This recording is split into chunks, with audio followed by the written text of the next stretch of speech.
বাগদায় অনুপ্রবেশের চেষ্টা, 3 ভারতীয় দালাল সহ গ্রেপ্তার 11 জন। ধৃতদের মধ্যে রয়েছে শিশুরাও। এদিন ধৃতদের তোলা হয় বনগাঁ মহকুমা আদালতে।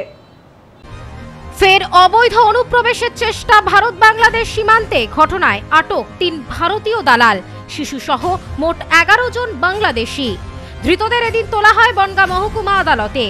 বিভিন্ন সময় সীমান্তবর্তী এলাকা দিয়ে চোরাচালান এবং অবৈধ অনুপ্রবেশের ঘটনা ঘটতেই থাকে। তবে সীমান্তে সদা তৎপর বিএসএফ এর তৎপরতায় বানচাল হয়ে যায় পাচারকারী এবং অনুপ্রবেশকারীদের প্রবেশের চেষ্টা। শুধুমাত্র ভারত পাক সীমান্ত নয়, বিভিন্ন সীমান্তবর্তী এলাকাগুলিতে চলছে কড়া নজরদারি। এদিন ফের সীমান্তে অবৈধ অনুপ্রবেশের অভিযোগে আটক শিশুসহ 11 জন বাংলাদেশি এবং 3 ভারতীয় দালাল। পুলিশ সূত্রে জানা যায়, উত্তর 24 পরগনার বাগদা থানার পুলিশ টহলদারি চালানোর সময় পুরোদহ ও চ্যাঙ্গাবটতলা এলাকায় হঠাৎই সন্দেহভাজন বেশ কয়েকজনকে দাঁড়িয়ে থাকতে দেখেন। এরপর তাদেরকে আটক করে পুলিশ।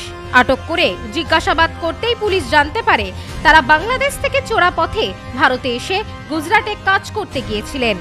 ঠিক সেই একইভাবে এদিন চোরা পথে ভারত থেকে বাংলাদেশ ফিরছিলেন তারা। এরপর তৎক্ষণাৎ শিশুসহ 11 জন বাংলাদেশিকে আটক করে পুলিশ। সেই সঙ্গে আটক করা হয় 3 ভারতীয় দালালকে। পুলিশ সূত্রে আরো জানা যায়, ধৃতদের মধ্যে বাংলাদেশিদের নাম ইছানুর মণ্ডল, আয়েশা খাতুন, নার্গিস বেগম, নাসির গোপাল মোল্লা ও আয়েশা মোল্লা। এদের প্রত্যেকেরই বাড়ি বাংলাদেশের নড়াইল এবং বাগের এলাকায়। ধৃত ভারতীয় দালালের নাম নূর মোহাম্মদ বিশ্বাস, বাড়ি বাগদা থানার হরহরিপুর এলাকায়। বাহারুল মণ্ডল, বাড়ি বাগদা থানার গাঙ্গুলিয়া এলাকায় এবং অজিত কর বিশ্বাস, বাড়ি বাগদা থানার পুরোদহ এলাকায়। এরপর ধৃতদের বাগদা থানার পুলিশের পক্ষ থেকে তোলা হয় বনগাঁ মহকুমা আদালতে। জানা যায়, 3 ভারতীয় দালালকে পুলিশি হেফাজতের আবেদন।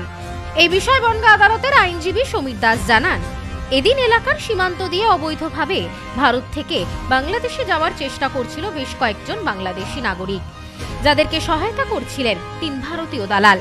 বাগদা থানার পুলিশ বুঝতে পেরে তাদেরকে আটক করে এবং আজ তাদেরকে বনগাঁ আদালতে তোলা হয়। মোট 8 জন বাংলাদেশিকে গ্রেফতার করেছে বিএসএফ। এরা গুজরাটে গেছিল বিভিন্ন কর্মসংস্থানের জন্য এবং তারা উইদাউট এনি ভ্যালিড পাসপোর্ট আর ভিসা, যে ওখানে কিছুদিন থাকার পরে বর্তমান এখন যেটা যুদ্ধজনিত পরিস্থিতির কারণ এবং পাশাপাশি গুজরাটে যে বাংলাদেশিদের চিহ্নিতকরণ করা হচ্ছে সেই ব্যাপারে ওরা পালিয়ে বাংলাদেশে আবার ঢুকতে গেছিল। সেই সুযোগে ওরা যখন বয়রা এলাকায় এসেছিল বাগদা থানার অন্তর্গত, তখন বিএসএফ তাদের দেখতে পায় এবং তাদের জিজ্ঞাসা করলে তারা কোনো কাগজপত্র দেখাতে পারেনি ইন্ডিয়ান টেরিটরিতে বসবাস করার জন্য এবং তাদের অ্যাপ্রিয়েট করে এবং এই 8 জনকে মোট 3 জন দালাল তারা নিয়ে বাংলাদেশে পার করে দিতে এসেছিল। এই 3 জন দালালকে পুলিশ গ্রেফতার করেছে, বিএসএফ গ্রেফতার করে পুলিশের হাতে দিয়েছে এবং এদের বিরুদ্ধে যে অভিযোগ দিয়েছে এই ধরনের লোকজন পারাপার করার জন্য, সেই জন্য তাদের পিসি প্রেয়ার ছিল এবং কোর্ট কনসিডার করে তাদের 4 দিনের পিসি প্রেয়ার অ্যালাউ করেছে এবং আগামী 14 তারিখে তাদের আবার পুনরায় জুডিশিয়াল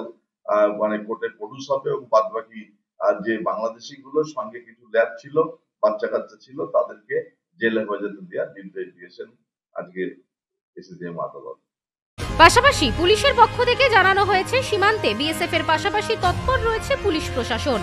কোনো পাচার কিংবা অবৈধ অনুপ্রবেশের ঘটনা যাতে না ঘটে তার জন্য বিএসএফ এর সঙ্গে সদা তৎপর থাকবে পুলিশ প্রশাসন।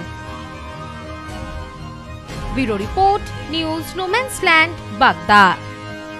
হজ উমরাহের জন্য নিয়ত করছেন, যাওয়ার জন্য বিশ্বস্ত প্রতিষ্ঠান খুঁজছেন? সুপরামর্শের জন্য যোগাযোগ করুন শেখ ট্যুর অ্যান্ড ট্রাভেলসে। Proprietor Azgar Sheikh, office Bongaon Petrapole border.